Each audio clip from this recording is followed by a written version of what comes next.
Hi, and welcome to the Love Learns podcast. My name is Dion Zara, just your average girl wishing to learn more about love and relationships.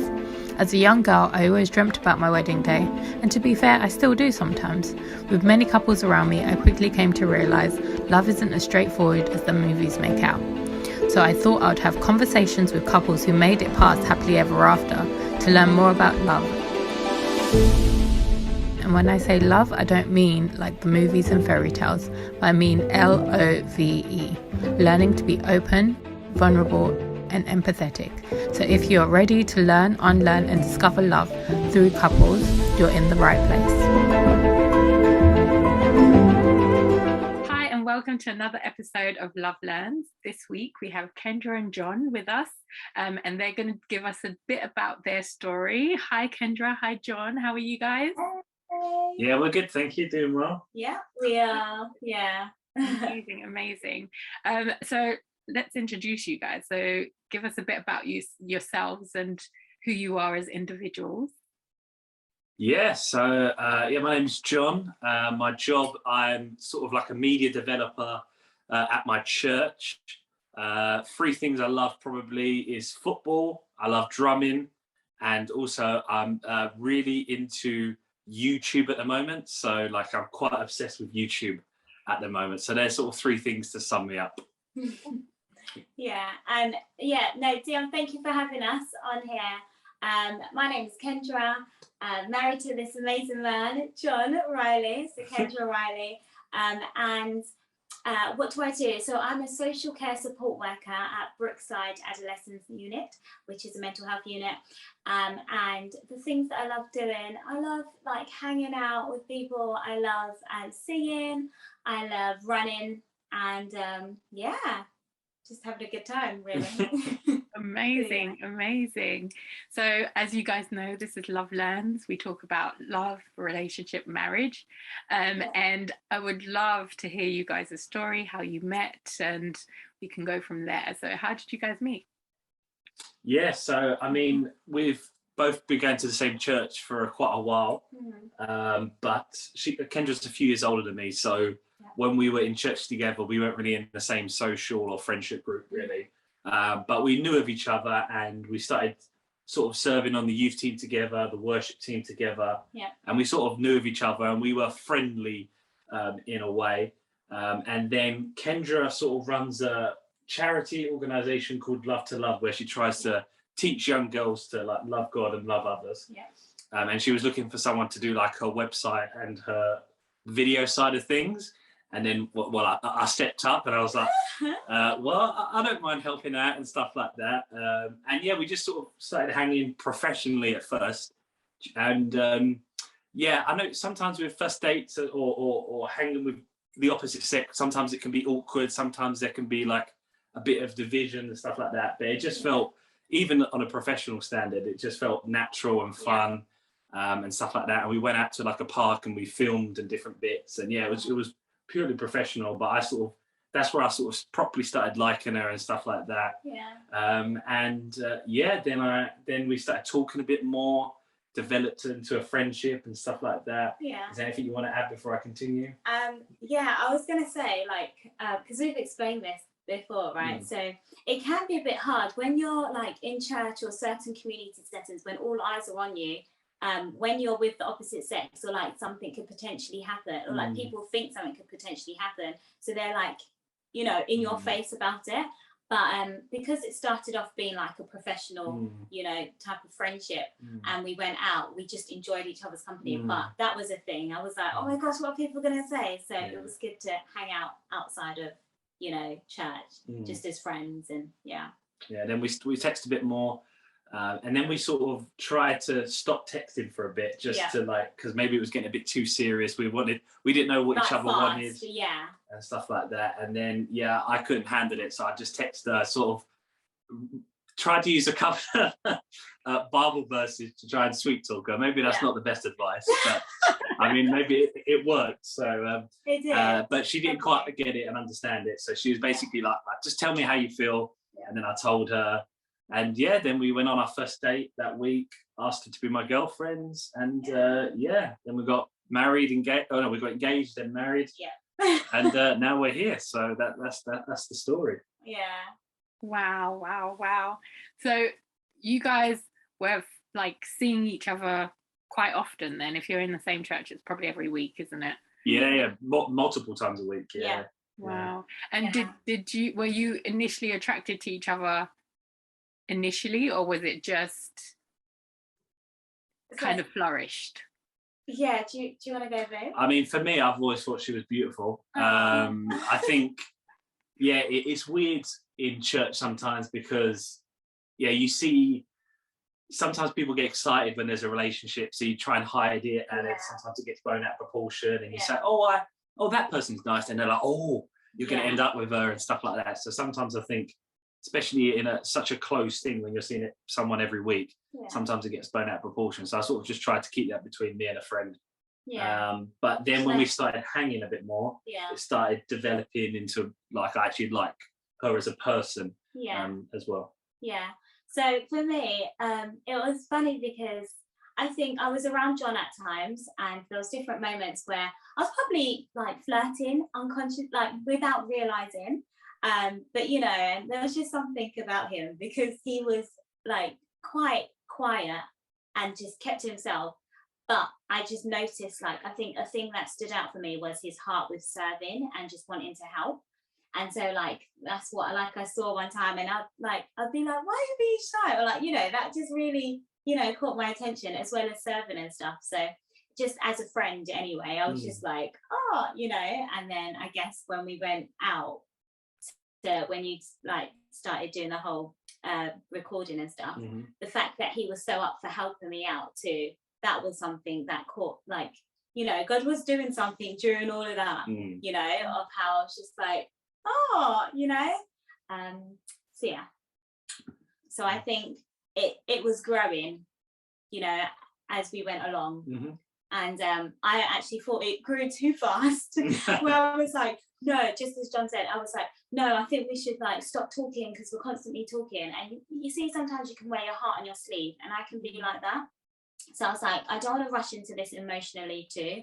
Like, let's just try. So, and I would always, do you want me to say it? You can go. You don't like it, but I would always say like friend at the end of the text, just to let him know, like, right now. And he said that it hurt him all the time. It did. It hurt me every day. Every time she did it. But we were generally friends, and I didn't want to, in my head, fasten the process. And I was letting you. Nice, what I mean? It's fair. But yeah. So, but then it didn't work when we were texting, and like, it just we continued after. I was like, I can't do this. You're like, I can't do this. But yeah. Was it like a boundary that you put in place for yourself, Kendra, to like kind of hold yourself, like, and guard your heart a little bit, kind of thing? Definitely. I think that's what it was, and I feel like I even said that to you. So it was like, that's why I said the friend thing, and I said this will help me to know and pray about it and just think about this a bit before continuing, because I started, like falling deep, and I was just like, oh my gosh, but then I didn't say my part of like how I knew.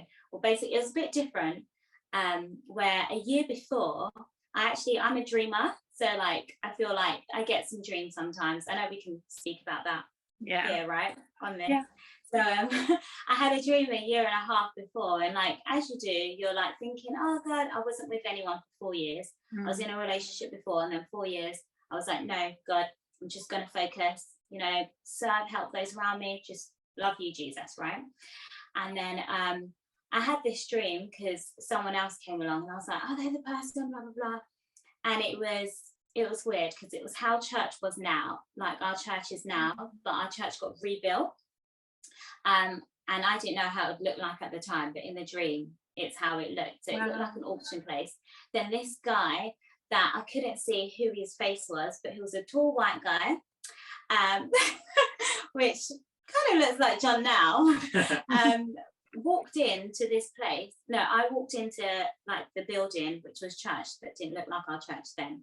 And then they were like, I can love you the way you want to be loved. And I just looked at them in like, I was horrified because I was like, who are you telling me this? And, I typically didn't think John would be my type, but God is good and I am so in love with you. So I was like, what? Like my face. I remember the dream so vividly. And then I went and sat down. And then after, there's a man that got on the stage, which is actually, he looks just like our pastor now, because we've got a different pastor. And he put his his arm round the guy that I saw in the beginning, brought him up onto the stage, put his arm around him, and then pointed, "This is the one for you." And I just looked, and I guess it was around Easter, because I had a Cadbury's Easter egg. I don't like them.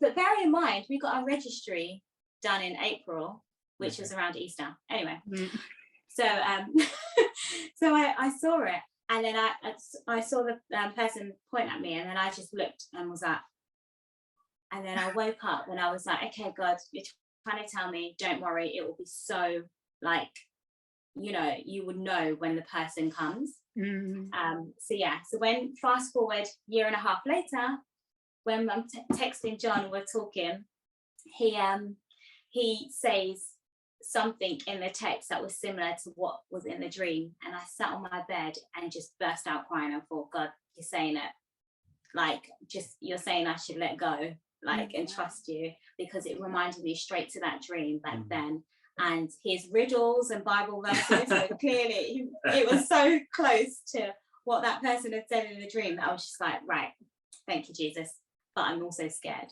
Wow. Wow, that's amazing. So was that the time that you knew, okay, this is for me and I need to just let go and let God handle this, and then kind of ease yourself into becoming a wife? Yeah, definitely. Yeah, and you know, giving more to getting to know each other and not putting the friend bit. But then I said to John, what do you mean by this? Because I was just like, tell me straight, because then I was ready. If his intentions were right, I'd be ready, because I've heard from God. So then he did. That's when he said, I want to take you out. I want you to, I like you, you know. And then we went on that date, and then he asked to be my girlfriend. Oh, I asked to be. Yeah. He asked to be my boyfriend. Because I'm saying it. Yeah. Wow, that's amazing. Oh my God. Like, a lot of people say, oh, God told me, but this, God literally told you, but just not with a face, just. Yeah. Amazing. That's amazing. And John, how did you know that Kendra was the one for you? Yeah, I mean, I didn't have any dreams or anything like that, but I mean, not that. I mean, when you're a young man growing up and stuff like that, I think when your friends are getting in relationships and stuff like that, I mean, I tried to stay away from that as much as possible, because I from a young age had a rule, and whoever I get with, my intention is always to marry. Not that I have to marry them, but my intentions is always marriage, just because that's how I wanted to live my life. And yeah, I sort of spoke to God when I was quite young and just asked him for like certain things, and Kendra just was literally the exact thing that I asked for, even down to like the certain things and stuff like that. So it's sort of that confirmation and stuff like that, and even down to the fact that when I told my mum that I liked Kendra, she was like, "Oh yeah, I was praying that Kendra would be your wife," and stuff like that. So and stuff like that. So different things like that, and not that you should always listen to people, but there are definitely sometimes that God speaks through people. So my mum's definitely one of them, and just different things lined up, and our values were similar. We both love family. We both did different things. So yeah, I didn't have a dream like you did, but it was just sort of things that lined up with me and God. So amazing. And it's actually a true testament to like how God is as well, because like he speaks to everyone differently. So like definitely, just even that being in like the center of your relationship, that's amazing. Honestly, oh God, chill. Sorry. So yeah, like you were saying, John, that you told your mum about Kendra. Is your mum in the church as well? Is that how she knew about Kendra? Yeah, so yeah, my mum. So me and my mum and dad both go to a church, but they go to separate churches. So my mum goes to the church that we're at. But yeah, she knew of Kendra. And she, sort of knew, because Kendra was always maybe singing on stage or serving in different ways. So she knew of Kendra, and she knew that she was like a nice and a beautiful girl, a beautiful woman, actually. So I think, when I told her, it wasn't like, she just thought this like, it was like a stamp of approval. Like, he would be like, what am I trying to say? Kendra will be a good wife for my son. So I think that was kind of what she was saying in a way. So nice. And Kendra, how was it for you meeting his mum? Because you might have met her in church, but like as a context of John's girlfriend now. Yeah. Do you know, when I went over, John's family is actually so, like, they're so welcoming. I literally felt, so welcomed. They just loved on me so well, like, and even up till today. So that was really important for me too. Because I was just like, you want to be comfortable in a family too. I know how that feels. So I'm like, I want to, kind of have that. And that's how it was, literally. And so people ask me along the way too, like, oh, how is it? I know there's the culture, and I know we're going to go into that. But like, John's family was so welcoming with that. Didn't treat me any differently, and I think maybe certain things we all had to kind of wait for until we got to the engagement and marriage stage, where it hits, where there's some things you would probably consider and start thinking about. But all along the way, we didn't stress about it, we didn't think. I was just, and I was around his more. I don't know if you want me to explain my family context, but I did. I was around John's more than mine, or John around mine. But so. And why was that like the case? When did you introduce John to your side of the family and stuff? The youngest out of all 5 of us. So I guess there was naturally some things that were a bit different when my mum kept me a bit closer. And we had like we still do have a close relationship, but I would like tell her, all relationship stuff and everything. And we would actually, in a way, I learned from my mum, we would learn and help others, with relationships and stuff. But when it got to me, it was like, so she would always be like, oh, John's a good boy. Like, he's a good boy to, I love it. He's always wearing suits. And she would always compliment John too at church, saying, oh, you look really smart. So when I said, well, me and John are talking and he likes me, and I said this, and she was like, but then she was saying, take it slow and just blah, blah, blah, but it was a bit for her to adjust to. But even so, I think culturally, I wouldn't have John over as much, and that's not how it is until it's serious. And I think it's because they wanted to know. They wouldn't just want, if it didn't work, but we thank God it did, previous people or whoever, she wouldn't want them coming over, and that was a rule for all of the children. So it was different. I think it's with culture and stuff, and everybody's got their own culture. But I think with my family, it's not that they were more welcoming, but I think it wasn't like until I think they knew it was serious, because I take quite a lot of time to think. But of course, your family don't know that, so it could not have been. They might thought it might not have been serious, so they were just like protecting you and protecting us, really. So nothing in a negative way, but actually, it probably helped us in the long run anyway. So it's true. And it was stages, and I think you came over a few times. It wasn't constantly, but you came over a few times. I think just the way how my home is, and things going on. Sometimes it can be a bit like. So I guess it was easier for me to go over to you, but until it was like, okay, this is serious. Like, I kind of just, I'm like, I'm going out with John today. Like, I had to own it. Like, I wasn't a child anymore. I'm not a baby, like, got to make these decisions. So there was that. And then you picking me up, coming to the door, and, or coming in certain times if it was someone's birthday, or having dinner. Just showing the face, really. So there was that. Wow. And you guys touched on cultural differences, which I understand your pain, Kendra, because my parents are the same. Don't bring anyone until it's serious. So I get it. So it's one of those things where, like, for you, John, how is it for you to accept that or like be comfortable with that? Because sometimes I have had friends who said it feels like I'm not part of your life, but I'm like an outsider kind of thing.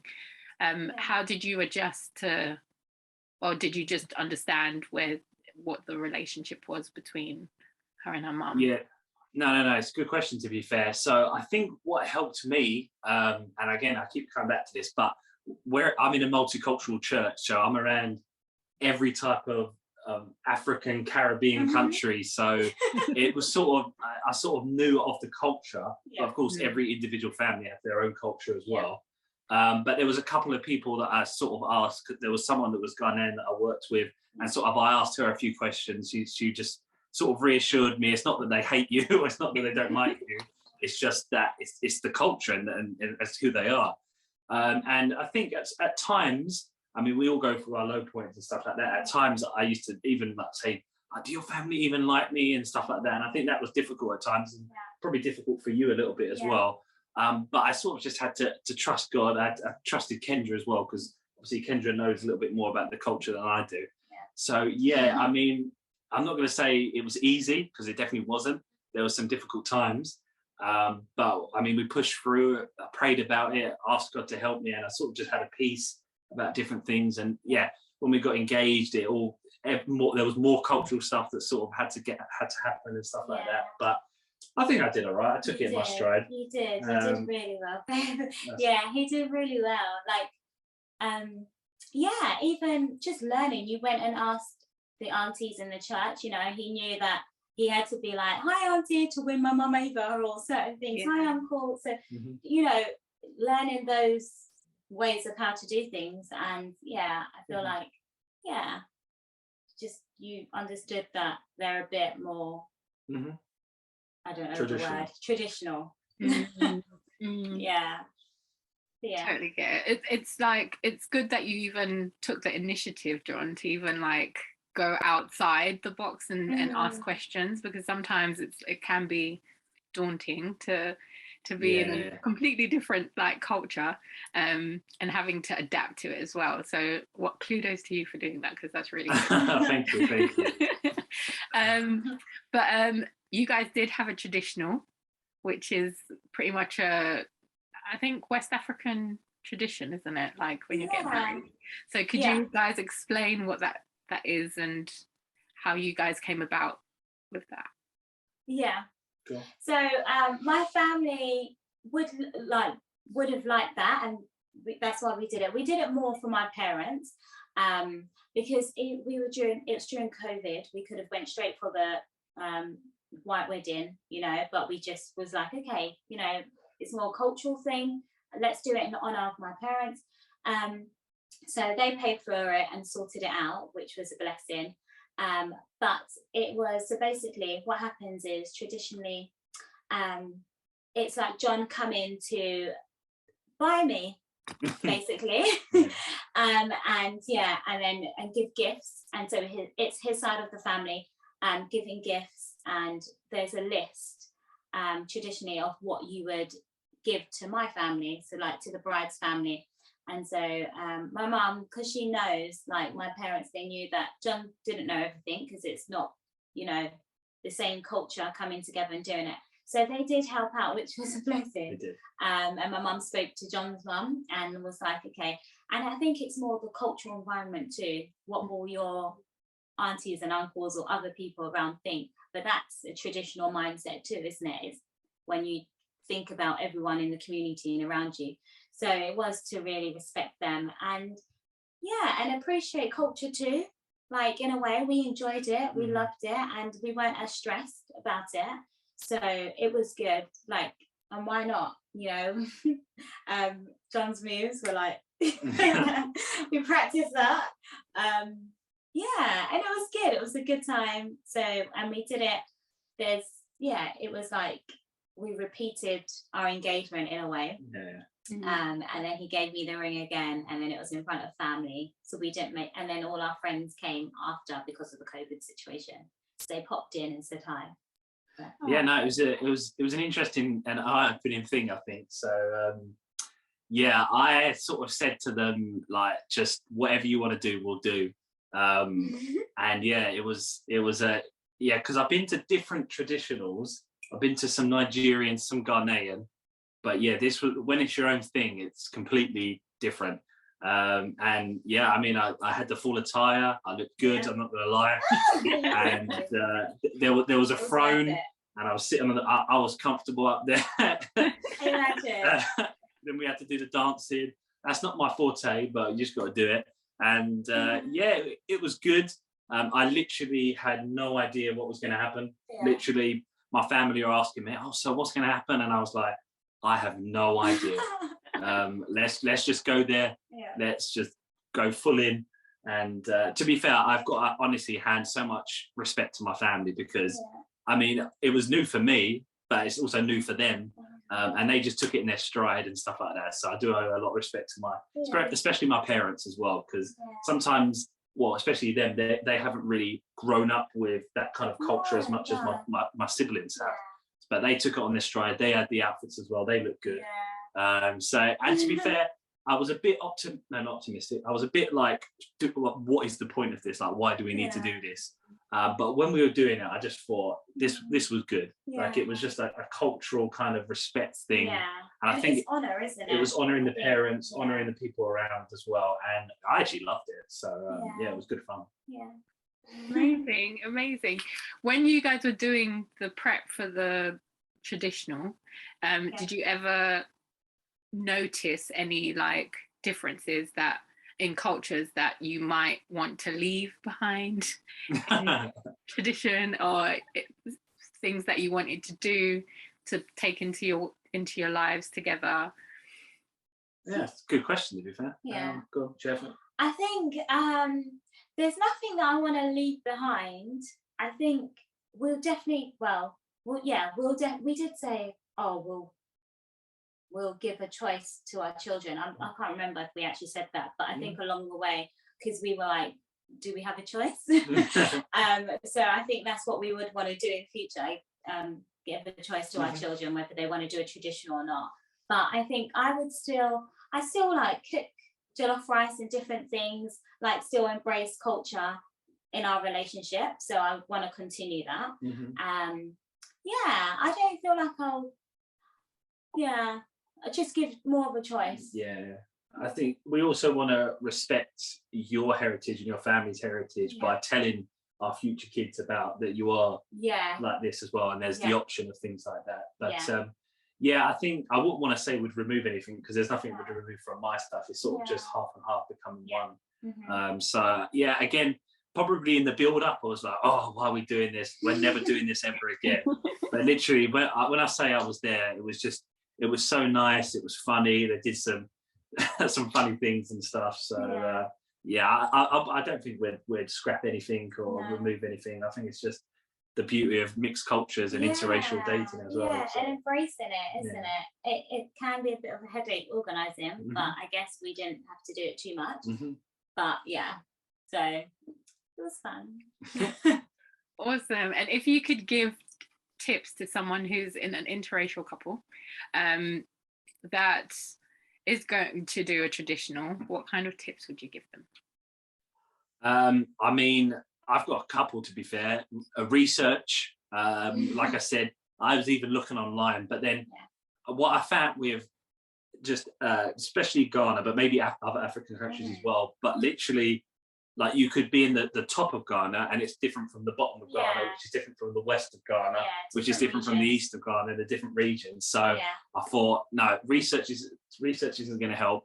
Let me just go and ask the Ghanaian people in the church and stuff like that. So, like, do your research. And I think my brother-in-law. Oh yeah, ask your brother-in-law, because he got married to your sister. And I sort of went to him like, if there's anything. But is he Ghanaian or is he Nigerian? He's Ghanaian, so he obviously understood it a bit more. But he was able to help me as well, and stuff like that.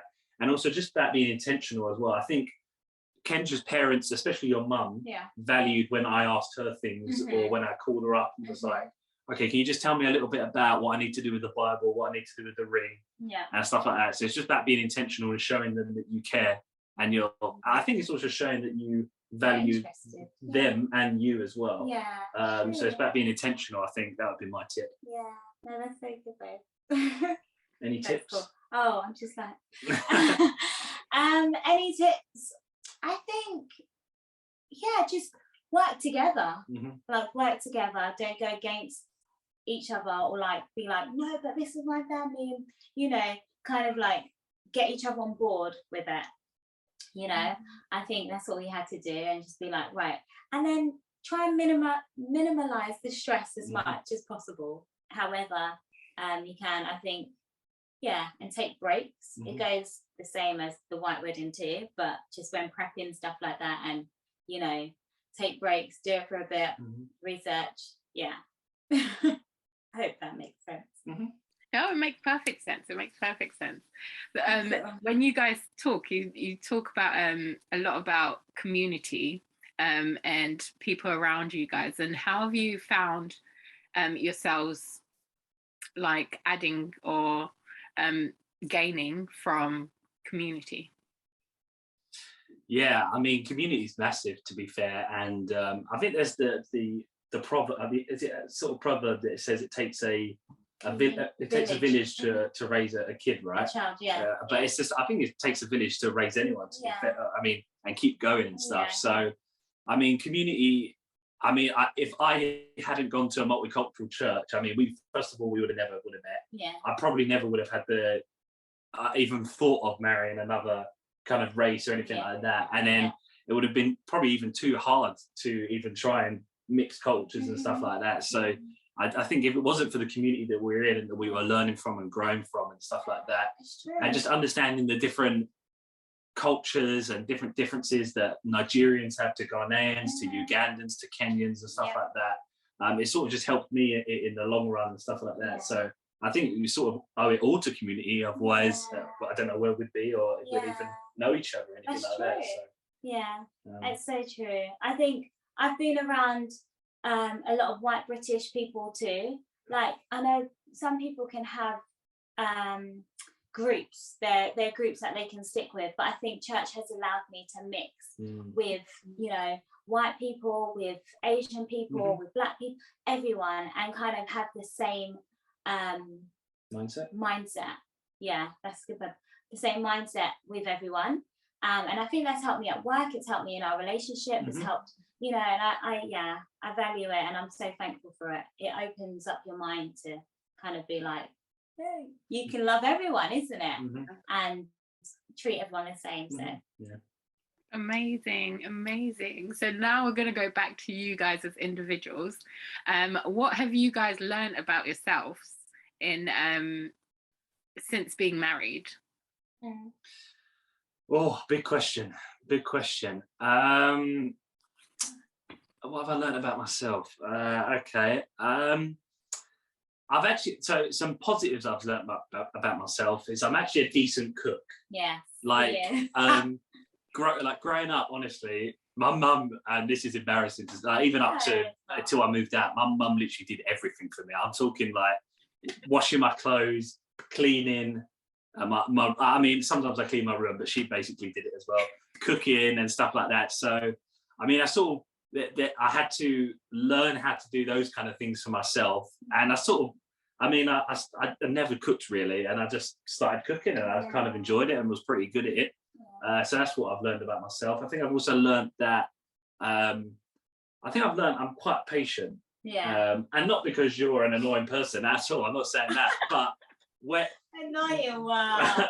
When two people come together, even when we are dating, you're going to have your differences, you're going to have communication errors, you're going to have different things. Even in a friendship, there's always going to be disagreements and stuff like that. So I just learned that sometimes I have to be patient, sometimes I have to sometimes I have to shut up and let Kendra speak and stuff like that. So that's probably what some of the things I've learned. Yeah. What have I learned? Oh. I've learned to kind of be patient too. I guess patience is something, I'm very impatient, and that's why you've learned to be patient with me. And I've learned to, you know, but to be patient, to know to choose your battles, you know. And they say this even before you get into marriage, but I think, not saying everything that's on your mind, not expressing it, being careful about that, knowing what to say and what not to say, isn't it? So I would say that. Cool. And do you think, like, since from when you were dating to now that you're married, have you seen any change in your relationship? No, but in a good way. Yeah. I think we always try to be intentional with certain things. So we're quite a avid couple on date night every week. Yeah. And we're probably missed when we couple because of lockdown. But even lockdown, we tried to do dates on Zoom and stuff like that. Yeah. But we just tried to be intentional about date night every week. Certain things every week, like we try and see each other's family. Yeah. I mean, every week and stuff like that, one or the other. Yeah. And I mean, I'm not that we're a perfect couple by any means at all, but I just don't think we've changed. Well, I don't think we've changed, but like in a good way. I don't know if that makes sense. No, it's true. I think it's because we were intentional to start things when we were dating to help us now to just get into a routine. I think we're big on routine. It kind of, I need routine. John's really good at that, but I'm not. So it takes time. You see, when it says it takes 30 days to make a habit. And so I think earlier on in our relationship, we started things, and then, it's helped. So I would say, it's certain things have brought us closer, even closer, like stronger. I think I've had difficulties in certain areas, and I've just seen how, like, John's kind of just been there, like, and not that he doesn't have a choice because we're married, but it's like I've seen it, like, you kind of really helped me and picked me up, and there's been moments. So you guys talk about intentionality and date night and stuff. What other tips could you give couples that are married that can help them be more intentional with their relationship? I think a lot of people sometimes think that to have a romantic relationship, you need to be like spontaneous, or you need to, wife, we're leaving tonight, or whatever like that. But honestly, sometimes, no, I'm saying like when it's probably being spontaneous. But sometimes like planned date night is okay. Like planned things are okay. Like that still keeps the relationship going. And like I feel like sometimes if you say that you'll be spontaneous, you'll just end up never doing it because life gets busy. But like if you actually plan to do date night, you plan to do things, you're more likely to do it. So I would always, and I'm always a planner. I'm a calendar kind of person. I'm a planner. I'm a time, like, let's go for 30-minute now and stuff like that. So that's sort of come naturally to me. So I've tried to bring that into our relationship. But sort of, again, find things. Actually, what we do as well, I mean, we need to get better at this actually because we've stacked a bit, but we try and alternate who plans the date night. So it's not always on the same person. So 1 week is you, 1 week is me. And sometimes that's sitting in front of the TV watching a film, sometimes that's bowling, sometimes that's cinema, sometimes that's, and again, it doesn't have to be hundreds of pounds or a theatre show or anything like that. It could literally be cheap, and it's about quality. For me, it's about quality time rather than the price of it. But that would sort of be my little bits of advice. You can take some stuff from that. There's intentionality with that. We always try and pray together. So, like, I guess this is for non-Christians and Christians, but like literally, like, when would it be? Before we go to bed, we also have our what we stand for. So like we've got is it a 3-line purpose thing or something? Anyway, so like serving each other, setting an example, and something else. But we always kind of now and again remember, to each other, which will help us to know what we stand for as a relationship, in a relationship. But I think the prayer really works because it puts God in the center and helps us both to like remember, okay, God is in this, and then that realigns us and helps us with our character and how we treat each other and, how we go about things. So at least, and what was it, babe? So if you miss it one day, don't miss it twice. So like you can't always, like, you might forget to pray, you know, one day together, but then it's the just try not to miss it twice. Have I said it right? Yeah. And now you guys probably have had like arguments or something and disagreements, because two different people. So how do you guys navigate through conflict? Great question. I mean, I'll explain that in a minute. Yeah, so, well, first of all, let's go back. We benefited from doing pre-marriage counselling. Yeah. And that's not because we had any issues, but that's sort of to make sure we don't have issues later on. Yeah. So we did pre-marriage counselling with another couple in the church, and that honestly helped us so much. Yeah. But they talked about, the one session was conflict. And I think for us, with both, I've had to learn how to say sorry properly, and not just say sorry because I've been cool, but to say sorry because I mean it. And also, I mean, learning to forgive, saying sorry. And also, I think in relationships, like, communication is so key. Yeah. So if Kendra's hurt me, let's say we're out with friends and she says something maybe a bit harsh towards me or whatever, I don't scream at her there. I wait until we get home and I'm like, babe, how you said that, I didn't like it. I didn't like it. Like, it made me feel embarrassed. It hurt me and stuff like that. So, and I'll be like, oh, sorry, babe. So yeah, communication, but also like getting in early. Like, don't let it simmer. You don't let it like simmer there and it explode and stuff like that. So sometimes, like, communicate it and get it done early. Yeah. It just helps you in the long run and stuff like that. But to be fair, that's free advice for all walks of life, whether it's friendships or anything. But I think when you see the person literally 5 minutes later, you need to deal with it early for me. Otherwise, I can't just like move on. So that's like me too. It might take a little bit longer than 5 minutes, but or I'll like just go on about it. But before I sleep anyway, I try to just like, you know, try and speak to you about it. But I am quite vocal with it anyway. Like, I feel like I'm quite vocal with saying that I'm upset, or John can tell, he can tell, because I'll go a bit quiet. I'm more a hedgehog. You might hear this analogy somewhere, but I'm more a hedgehog and you're a rhino. You know, but you know, I still talk about it, but it shows in my face. So, awesome. And you guys touched on communications. How have you guys kind of perfected your communications with each other? Oh, yeah, again. So I'm a firm believer that communication is not just talking, but it's listening as well. And so when I was reading the Bible once, I sort of had a revelation that we have 2 ears and one mouth. So we should do double the amount of listening that we do talking. So I make sure that I listen as well as talk. And when I mean listening, I mean actually listen, not just like see the words are coming out of her mouth, but actually hear her. And a technique they taught us as well is, let's say Kendra said, like, babe, how you made that food was not very nice. So, and then I repeat it back to her so that she knows that I've actually heard her. And then there's no miscommunication there, and then we can move on and stuff like that. Yeah. Is there anything else? Yeah, no, I would say the same. I always need to process things in my head too. So I try and tend to be like, so are you saying blah blah blah?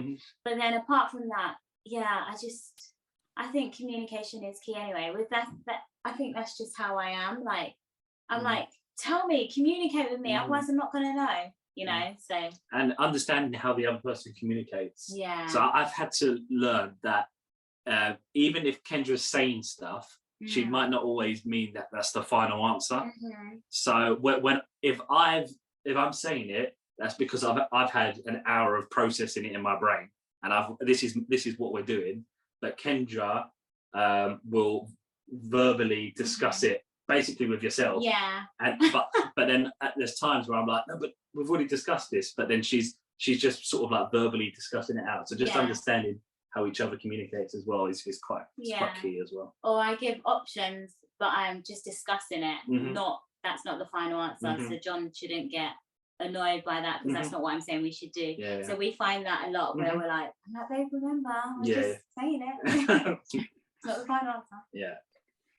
Amazing. You guys have touched on so many areas, I think, that are so key to relationships that would help like loads of people in different, even if they're not in interracial couples or even if they're not Christians, there's something that they can all take from it. So I'm so grateful to have you guys on. The last question I always ask all my guests is always about what you've learned about being open, vulnerable, and empathetic in your relationship. Yeah, I mean, those 3 words before I got into a relationship were not even in my vocabulary. So great 3 words there.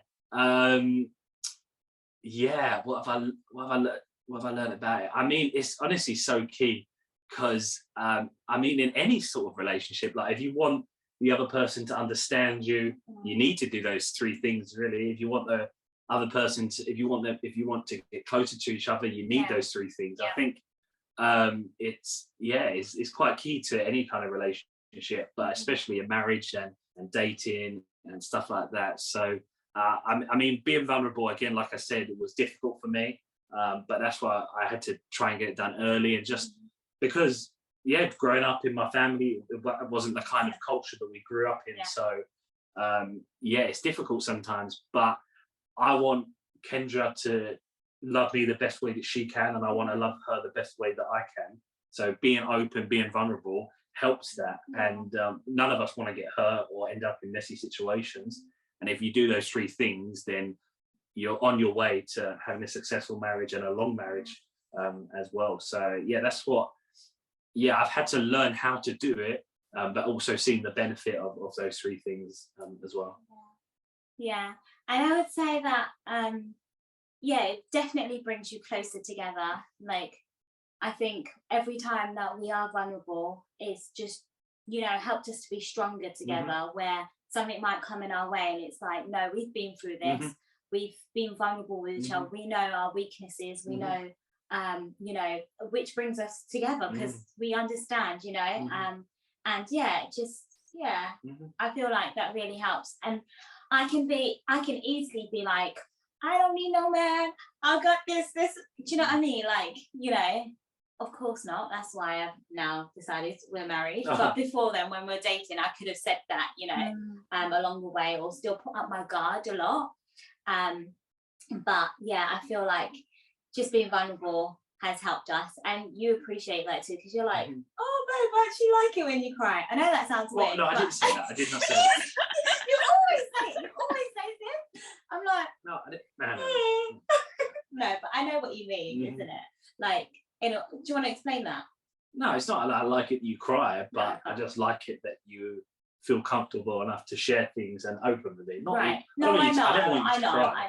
It's the way how I said it, sorry. But so that's, I think that kind of brings us closer, and you recognise that, don't you? So, in a way, I understand you in a way, because I could easily be like, go away, I'll just deal with it myself. But I don't think that helps, because then it's me shutting John out. And then you don't feel connected to me, and then you don't know what's going on in my life.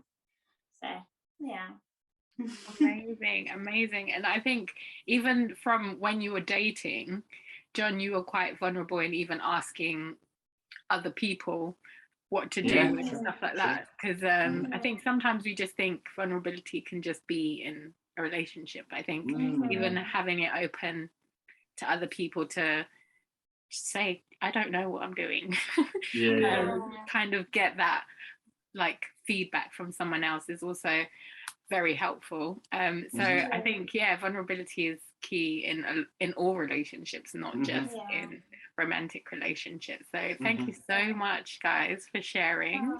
Thank you. Thank you. It's been a blessing to be on and to talk about this. Right, so it's great, because you guys have really touched on so many things that I think anyone can relate to in a relationship. And you guys have only been married a few months, but you have so much wisdom.